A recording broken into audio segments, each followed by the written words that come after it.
L'info éco avec Capital. L'info pratique Capital, elle concerne les garanties de complémentaire santé. Les organismes se sont engagés à fournir d'ici 2020 des tableaux de garantie plus lisibles à leurs assurés. Les intitulés de 15 garanties de base seront harmonisés pour toutes les complémentaires. On retrouve notamment les mentions forfait journalier hospitalier, honoraires médicaux ou encore analyses et examens laboratoires. Jusqu'ici, chaque assurance peut choisir de donner un nom différent à une garantie, pourtant identique à celle de son concurrent. Enfin, les grilles de remboursement des mutuelles seront désormais affichées en euros.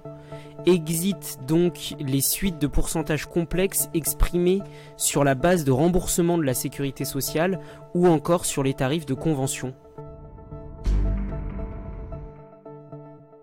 Le coup de gueule est poussé par les eurodéputés écologistes. Après avoir dénoncé les blessures infligées par les tirs de LBD 40 et les grenades lacrymogènes aux gilets jaunes, Yannick Jadot et les eurodéputés verts ont voté contre une résolution européenne qui condamne le recours disproportionné à la force contre les manifestants. Un choix étonnant, justifié par la version finale de cette résolution, que Jadot et les siens jugent très faible. Le texte initial, notamment porté par le groupe écologiste au Parlement européen, condamnait explicitement l'usage des armes à létalité réduite, dont le LBD 40, et enjoignait les États membres à prononcer leur interdiction. Le chiffre du jour, 457 €, c'est le loyer annuel moyen hors taxe du mètre carré de bureau à Paris, selon le dernier baromètre Bureaux locaux. Le marché de l'immobilier professionnel, de par sa tension et la flambée des prix, n'a rien à envier au logement. Le taux de vacances est plus que jamais orienté à la baisse et il est devenu de plus en plus difficile de loger son entreprise en région parisienne. Heureusement, certaines zones offrent encore de belles opportunités. Le nord-ouest parisien par exemple avec le 17e arrondissement. En plein renouveau, il héberge actuellement 27 000 entreprises, dont 4 000 créées en 2018.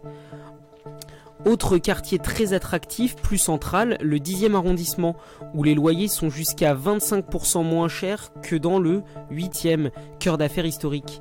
Passé le périphérique, Montreuil, Saint-Ouen et Clichy font office de premier marché de report. On termine par Decathlon. Contrairement au sport français, l'année 2018 n'a pas été un bon cru pour l'enseigne de sport. Les ventes en France ont baissé de 5%, un tassement de la croissance qui peut s'expliquer par une nouvelle stratégie de groupe, un management horizontal et une spécialisation à outrance de l'offre proposée aux clients. Fondée en 1976 par Michel Leclerc, l'entreprise poursuit son expansion à travers le monde. Les ventes mondiales ont-elles progressé de 5% et Decathlon s'est implanté dans 12 nouveaux pays en 2018. C'était l'info éco avec Capital.